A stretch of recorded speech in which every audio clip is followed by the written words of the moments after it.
Hello, my name is Lola, and I'm going to be reacting to Blacula, 1972 Kill Count by Dead Meat. I gotta be honest, I've never seen this movie before. I've heard of Blacula, but I've never seen this movie. Anyway, let's see what James A. Janice has to say about it. And if you want to like, comment, subscribe to my channel, you can. If you don't want to, that's fine too. Also, I got a VChute account, and that's where you can see my full reaction to TV shows, movies, shows like The Boys Season 3, Stranger Things Season 4, Obi-Wan Kenobi, Miss Marvel. If you want to check that out, there'll be a link in the description down below. If you don't want to, that's fine too. Anyway, let's get to the kill count.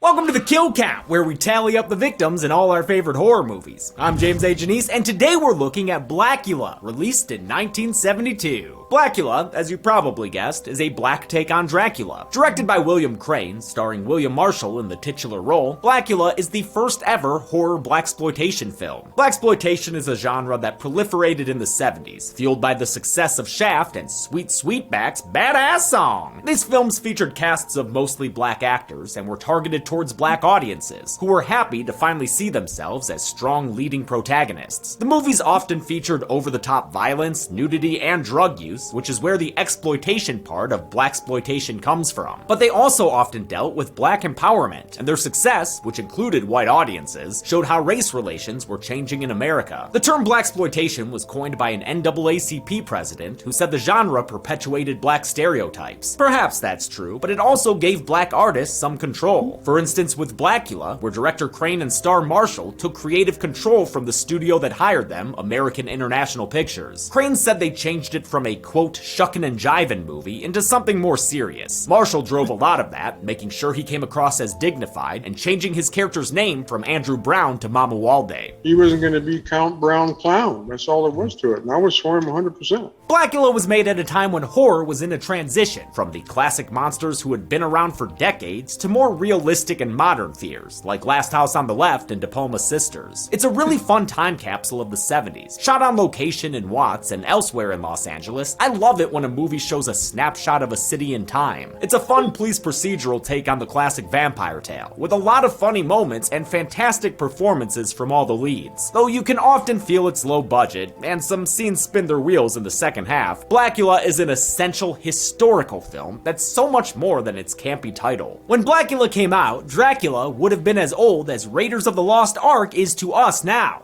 Feel old yet? Great, let's get to the kills. Yeah, thanks for that, James. Thanks. The movie begins in 1780 at the Transylvanian home of the Drac Man himself. He's hosting Prince Mamuwalde from the Abani tribe in Africa, or as Dracula calls it, the dark continent. Mamuwalde and his wife Luva are here to try to stop the slave trade. Dracula's not on board. Slavery has merit, I believe. Merit? You find merit in barbarity? Musketeer motherfucker really defends slavery while hitting on Mamuwalde's wife in front of him. I would willingly pay for so beautiful an addition to my household as your delicious wife. Sir, are you ill? God, this guy rules. The slave trade conversation was something Williams, Crane, and Marshall had to fight to include in the movie. Was there much resistance at that time to do this? Absolutely. What did they say to you? What kinds of things were said to you? Oh, I don't think that will work. We don't want to deal with the subject of slavery. And I said, well, we didn't want to either. Had to. It's true. And I think that it hasn't been dealt with properly. This is a wonderful time to illustrate that there were African people who were concerned. I love William Marshall's performance. He absolutely owns the screen. The then 51-year-old had weathered through his career despite being blacklisted for supposedly supporting communism. His 6'5" stature and bass voice give him a commanding presence. And after reprising Blacula for the next year's sequel, Scream Blacula Scream, he'd go on to be the king of cartoons on Pee-wee's Playhouse, an amazing show. Let the cartoon begin! Marshall immediately shows that Mamuwalde is a distinguished man. Sir, I suddenly find your cognac as distasteful as your manner. And I can't help but wonder if his poise gave some white audiences cover to enjoy this movie. Dracula calls in his men, who get their asses whooped by Mamu Dubs, even though they got scimitars and shit. But the numbers eventually overwhelm him, and he and Luva are captured by Drac and his dreadful-looking ladies. Seriously, that one looks like Sigmund the Sea Monster. They hold Mamuwalde down, and his neck is bitten by the Count and the camera. Dracula curses him with eternal life and a titular role. Blacula! He's imprisoned in a coffin where he'll forever hunger for blood, while Luva is condemned to die in prison listening to the cries of her prince. The opening credits are funkalicious, with awesome art and music that was a staple in blaxploitation films.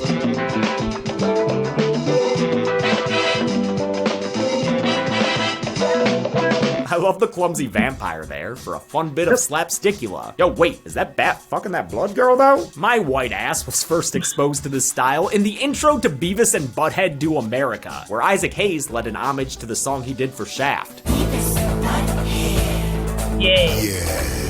Almost 200 years later, it's present day, and Dracula's estate is up for sale. It's purchased by Bobby McCoy and Billy Schaefer, who don't believe Count Dracula was an actual man. Oh, I know. I've seen all of his movies. I'm a real fan. Don't shock the poor man, baby. I think it's cool that this movie casually has a gay couple, even if they are stereotypical. I mean, blaxploitation's whole alphabet was printed in stereotype. It does lead to some slurs said by cops later on, but I mean, that's sadly how it be, you know? The new owners move everything from the Hungarian castle to Los Angeles. Careful now, don't want to crush any Ted Raimis. They store their haul in the Ark of the Covenant warehouse and examine the coffin holding Blacula's undead body. They crack it open right as Billy cracks open his skin on a crowbar, so it looks like this sleepy Blacula about to have a Billy breakfast bloodrito. Could use a brush and a shave when he's done eating. Mamuwalde attacks them and bites down hard on Billy's arm, taking in his first meal in nearly 200 years. Oh, Billy! Thanks to Bobby's ineptitude in the face of a bunch of barrels, Blacula gets a secundo to his primo and feasts on this young man as well. He must have found Billy's arm quite humorous, since he laughs his ass back to sleep. The next day, Mamuwalde creeps from behind a curtain and watches as Bobby's wake is attended by some friends, including Tina Williams, who looks familiar to the prince. Luva. That's because Vonetta McGee plays both Tina and his Mrs. Luva. Tina and her sister Michelle leave Michelle's partner Gordon Thomas behind. He's a pathologist working for the LAPD and is our Van Helsing equivalent for the film. While these gays were indeed buried, at least their deaths drive the plot, I guess, since Gordon's got a bunch of questions about how Bobby McCoy died.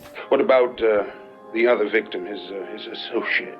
Oh, I didn't prepare that one. He was white, you know. I don't get many whites in here. I really dig Thalmus Razulala as Gordon. He's smart and determined, though not necessarily universally beloved. That is the rudest nigga I've ever seen in my life. Tina's walking home when she remembers that she's in a horror movie, so she ups it to a run that crashes her chest first into Blacula. Luva? Huva? Luva. No, Yuva. A chase ensues, but the blaring horns are just too damn funky. And they cause Tina to drop her purse. Oh, no. She gets away, but Blacula ends up with all her information. Good get, dude. Now all you have to do is... Oh shit! Oh my god! Dude, are you okay, man? The crabby cabbie, Juanita Jones, blames the guy she just ran over. You the nut that ran in front of my cab. You the only imbecile on this street. Boy. Blacula hates victim blaming, so he turns off his charm and vamps out on Juanita, grabbing her face for a passionate kiss. Or kill. Just a kill. His hunger satiated for now, he goes back to the warehouse to rub on the purse in peace before climbing into his coffin for some Batty Betty bye. The next day, Gordon heads to the city morgue to inspect Juanita's body. The morgue attendant, Sam, blames Juanita for being a woman cab driver. Ask me, she's looking for something. Sam, whom Gordon rightfully dismisses, is played by prolific character actor Alicia Cook Jr. His career included a number of horror movies, including William Castle's House on Haunted Hill. Gordon checks Juanita's body and finds on her neck 2 punctures, just like he had seen on Bobby McCoy. What do you think of that, Gordo? That's ridiculous. He takes his findings to Lieutenant Jack Peters and learns that the case reports for Bobby McCoy have already been lost. Strange how so many sloppy police jobs involve black victims. Peters reluctantly offers to help, while also offering an explanation for the crimes. Been a lot of panther activity lately. Panthers?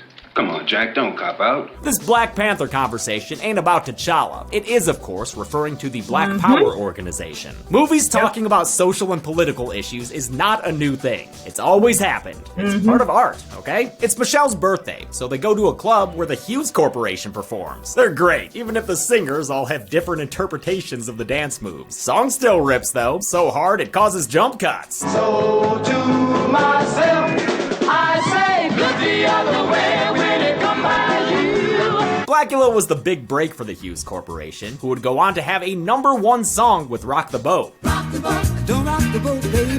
Rock the boat, don't tip the boat over. Mama Walde walks into the club wearing a cape like it's not weird. You'd think part of this movie would be a fish out of water type thing, but never once does Blacula question the modern world in which he's awakened. He summons Tina over to return her purse with dialogue we don't get to hear. Really wish we did, but instead we only hear the Hughes Corporation, which, you know, I guess I get. Still would have loved to know what he says to get her to trust him right away. Come join my friends. Mama Walde introduces himself and apologizes to Tina for scaring her the other night. He just couldn't help it. You bear an amazing resemblance to my wife, whom I lost a short while ago. Damn, dude, coming on strong. So strong he offers to buy Michelle champagne right in front of Gordon. That won't be necessary. What do you mean it's not necessary? I like champagne. Good, so do I. Haha, Harkard. He cheers them, but before it freeze frames their sitcom opening, they're joined by this motherfucker. Hey, what's happening? How's everybody? How you doing, brother? My name is Skillet. Pull up a seat here and get some of this here Join the party. champagne. I don't know what Skillet's purpose is in this movie, but I love him. Some flash photography scares Mama Walde out of there like a gremlin at Dory's Tavern, prompting another amazing moment for Skillet to kill it. That is one strange dude. While waiting for the valet to get his Batmobile, Mama Walde makes Tina promise to see him again the next night. Aw, snap, said Nancy, the nightclub photographer. For some reason, Nance needs to develop these photos immediately. So she leaves and goes to the darkroom at her house, which is, wait, right the fuck next to that club? Damn, that walkability score's a straight 100. Only thing better than a short commute is developing photos in a bodysuit. And throwing a beer? Hoo boy, it's Lee Miller time. Mama Walde makes his way inside, so right as Nancy notices something missing from her pics, There's a big dude with a cape. she gets a Blacula Dracula. Get her you know what? The Drac and Dracky nicknames don't translate here. Anyway, he bites her neck and steals her photo, and Nancy dies after stumbling out onto her porch, where she's found by a cop named Officer Barnes. Do you live here? No, dumbass, she stole it. Nancy doesn't fancy being dead for long and returns to bite him in the neck. A noble death for Barnes. Just a clarification, I count turning into a vampire as a kill, since it is the end of someone's mortal life. It's still a death, even if they then become undead and start moving around, such as the case with Bobby McCoy, whose body is now missing from Sims's funeral home. Gordon's already thinking vampires, and to dig deeper, he asks if he can literally dig deeper and exhume Billy Schaefer's body. When he can't get permission to do it, he decides to do it anyway. He gets Michelle to help him, even though she really doesn't want to at first. Gordon, I'm always with you, right? Right. But not this time. Michelle is played by Michigan's own Denise Nicholas in her feature film debut. She was already a successful TV actor at the time, in the middle of a string of Golden Globe noms. Gordon and Michelle dig into Billy's grave and uncover his pine box bed. Looks like someone got up on the wrong side of the bed. Gordon acts fast and re-kills Billy by immediately pounding a stake through his chest. Michelle is understandably freaked out by this. But don't worry, baby. Gordon didn't just violently murder a man. That was a vampire. Trust him. He's been reading all about him in this book. They realize the other murder victims will vampify too, like Bobby McCoy, whose body is missing, and Juanita Jones, whose body is still at the morgue. While Gordon is dropping off Michelle on Freshwater Road and picking up Lieutenant Peters, Juanita thaws out and attacks Sam the morgue guy in an iconic and terrifying shot. She told you she could get a little crazy. Mama Walde visits Tina at her apartment, wearing the same old dusty cape she saw him in the night before. All right, Mamu, you came on a little strong last night. Try to take it down a notch? You are my wife. Maybe next time. Tina's actually open to the idea that she's a reincarnated princess, so Mama Walde asks her if she'll pretty please be his widow princess again. She's gotta want it though. I will not take you by force. He doesn't have to. She's into it. If only because she hasn't seen his facial hair when he vamps out. They make love, Mama Walde with half a shirt on? But with the night growing long, he's gotta get back to bed or suffer the sun. Gordon and Peters arrive at the morgue. I guess Juanita put herself back under a sheet, Valentine style, cause that's where she attacks from until a silver cross keeps her at bay. Gordon then flips open the shades and the rising sun kills the vampire cabbie. Uber would have killed her eventually anyway. Gordon and Peters strategize and draw just the prettiest picture of a vampire. They know they've got an undead problem, but they don't know who the original vampire could be. Couldn't be that dude who wears a cape and came the fuck out of nowhere, right y'all? Gordon does begin to grill Mama Walde on their next night out. He does so with a bit more tact than Michelle. What do you think of vampires? The verbal dance the guys engage in is evocative of Lugosi and Van Sloan. Literally, they reference one of Van Helsing's lines. However, many in the department don't believe it. Now, I would think that to be the vampire's greatest defense. The strength of the vampire is that people will not believe in him. It's a great back and forth that couldn't possibly get any better. What's happening, everybody? What's going on? Oh, never mind, fucking Skillet's back! But even though Mama Walde just woke up, he's not in the mood for a breakfast skillet. So he and Tina take off to go suck face and or blood. Skillet mentions that he hasn't seen Nancy the photographer lately, but if they do, could they please pass on a message? Tell Nancy that Big Skillet has got something really groovy for her. Ha, Skillet. You scamp. Gordon checks out Nancy's place and sees the negative of her photo with the invisible man. Oh, wait, no, that's the other guy. The confusion gets to Gordon too, but after he has a think on it, he figures things out. Mama Walde. Tina's with that guy, so she's in danger, and that means it's time to get 70s up in this bitch. Tina and Mama Walde are tonsil boxing when Gordon busts in and breaks up the bout. Blacula backslaps him down and makes a run for it on foot. Gordon declares, "I'm gonna get you, sucker!" And a chase scene starts, scored by a screaming saxophone. Mama Walde laughs as he approaches and quickly kills a cop by breaking his neck or something. As Mama Walde gets away, other cops report that they found the undead body of Bobby McCoy. They track him to the warehouse at the LA docks where Bobby and Billy's bodies were found and where Blacula's been living in his coffin bed. Their initial search reveals a new body to go on the count, a dude who could be seen getting picked up by Bobby on the street. Further searching reveals a whole shit ton of vampires. The cops get freaked out and a fight ensues, during which one cop gets tackled through some boxes. With Gordon and Peters unable to help, the cop is consumed by a mob of Stephanie Meyer's fans. Gordon and Peters find, I don't know, lamps that turn into straight up firebombs for them to toss, and toss them they do, just chucking that shit all over the place. It lights up Bobby and a couple of other vampires that'll count as kills, including Nancy the photographer. The cop who got swarmed also comes back extra fast, and though Peters hesitates to light him up, Gordon emphatically does not. Gets him burning and turning in an extended fire stunt. Hell yeah! Gordon then leaps on another vampire and stakes the hell out of his heart. Damn, man, we got a regular Jefferson Twilight up in here. They run on to try to find Mummy Waldo, who finds them with a classic count greeting. Good evening, gentlemen. Mama Walde tells them to fuck off and turns into a bat, in a simple effect, but, you know, one that works. It's good enough for Peters to believe what he saw. Gordon and Michelle tell Tina that Mama Walde's a bad vampire, but she says she's just too thirsty for him to care. Listen, Tina, I know he's hot, but you can't be team vampire here. They set up a stakeout around her building with ineffective cops on bullhorns. Go to your home. Please go to your home.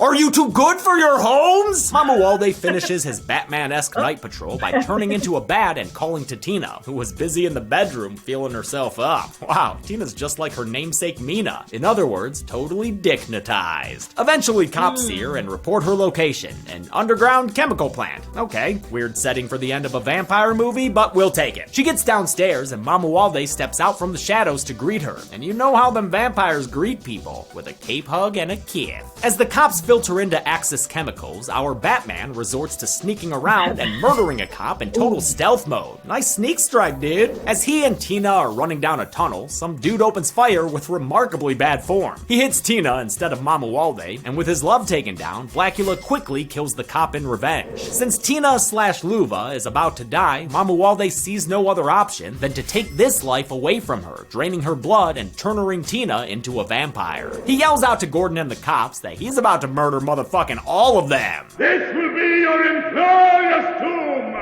Your tomb! Your tomb! Your tomb! Your tomb, another dimension. These dudes look scared, and rightfully so. Let the carnage begin! Blacula kills one guy by jump cutting him onto a circuit board. All right. He then absorbs some bullets being shot into his torso before throwing this T-1000 off a walkway, and there's no molten steel pit to catch him. Blacula throws this one dude at two other cops, bowling them down the stairs, and fucking chucks a couple of barrels at this other dude below him. I don't think any of those are kills, though. They're just funny. Gordon and Peters find the coffin and prepare to do what they've got to do. Gordon will open, Peters will stab. 1, 2... Ah, shit. It was the vampirified Tina, who now dies from a big old stake through her heart, while her poor sister Michelle watches. Damn. Mamuwalde shows up, pissed at losing his princess again. His heartbreak is so great, he doesn't even want revenge anymore. Instead, he accepts defeat and tells the cops he's done fighting. He steadily climbs a flight of stairs, leading to the day above ground. I like the shots as the sun beams down on him, causing him to reel sideways. He finally collapses on the ground, and when the cops find him, he's become an actual maggot head. Eat your heart out, Tommy Jarvis. I know there's a sequel, so I wasn't planning on counting Blacula, but I mean, look at this. That's gotta count as a kill. How many cool cats and cops did Blacula kill? Let's find out and get to the numbers. I say, look the other way when it come by you. Look the other way when it come by you. By my count, there were 25 kills in Blacula. 12 men, 4 women, 5 undead men, and 4 undead women. Damn, that thing is toothier than a lamprey pie. Blacula secured 10 of the kills for himself, not counting himself. His thralls had another 4, while Count Dracula had 2. Gordon and Peters were responsible for 8. With a runtime of 93 minutes, Blacula had a kill on average every 3.72 minutes. I'll give the golden chainsaw for coolest kill to Blacula himself, Prince Mamuwalde. I love the shots of him succumbing to the sun, and the use of stop motion and a bunch of Tan's Academy maggots are a horrific end to this hottie hot vampire. Double machete for lamest kill will go to the cop Mamuwalde killed on the street. I don't even really know what happened there. And that's it. Blacula came out in 1972 and won the first ever Saturn Best Horror Film Award. There may be a reboot in the works at MGM. We'll see. Until next time, I'm James A. Janice. This has been the Kill Count. On the next Kill Count. Don't Breathe was a well-acted, beautifully shot home invasion movie about a young woman being reverse hunted by a monstrous, rapey blind man. 9 months, and I will give you your life back. Don't Breathe 2 is a well-acted, beautifully shot home invasion movie about a young girl being protected by a monstrous, rapey blind man. What the fuck? What the fuck indeed. Don't Breathe 2 takes the villain from the first film and tries to turn him into a hero. You're not enough. Yeah, you said it, kid. They try to justify it with new villains who are meant to be worse than him, but they fall short of being interesting or scary. Sorry if I scared you. Who said you did? But hey, if you never saw the first one, this might be a passable action-ass horror film. Who knows? This has all just been one big misunderstanding. See, or rather sense, for yourself this week by watching one of the most unnecessary sequels ever made. Disloyal fucking animal. Then on Friday, tune in for the Kill Count, only on Dead Meat. You're gonna see what I see. Don't Breathe 2 can currently be watched on the pictured streaming platforms. Dead Meat always recommends you watch the movie for yourself before its kill count. It's the only way to have your own properly informed opinion. Kill counts are never meant to replace the experience of watching a film. Thanks for watching this Kill Count. It is hot as fuck in this leather jacket and these corduroy pants, but you know what? I love dressing up for Kill Counts. Got all this vintage shit from Etsy. It is legit. Yeah. Obviously, I've given up trying to do all the sequels of the movies I cover. That's why I didn't do Dracula's Daughter and Son of Dracula, and it's why I'm not doing Scream, Blacula, Scream. At this point, there are just so many horror movies I've got to get to, I can't spend all that time on sequels. Maybe one day though, we'll see. Ah, my fucking ring! I always forget my goddamn wedding ring. Why can't I remember to wear my damn wedding ring? I can't re-record all that. I'm sweating my balls off. Fuck! Anyway, I want to thank some patrons like Sophie, Stephen H, Sue Do, Taylor, Tava, Tristan Payne, and Vicky McKenzie. Thanks everyone. Be good people. My question is, why do you keep taking it off, James? God damn it, man. Man, keep your wedding ring on, dude. Why you need to take it off then, huh? Huh? James? What's wrong with you, man? Man. Anyway, yeah. Blacula actually looks pretty good. I might check that out later. Anyway, that's my reaction to Blacula, 1972 Kill Count by Dead Meat. Yeah. I mean, yeah, that's how a lot of black exploitation movies were back in the day. Uh, of course, a lot of it does not fly today, but of course, back then it was the time. Back then, it was seen as the norm, which does not. It's not an excuse. Like it that doesn't mean that it was okay. But yeah, I mean, like it was the start for black actors, black directors, and just everybody of color, everybody of race to start getting into acting and the movie business and all that. Uh, yeah. Anyway, that's it. Uh, and everyone, take care of yourselves and each other, and I'll see you in the next one. Bye.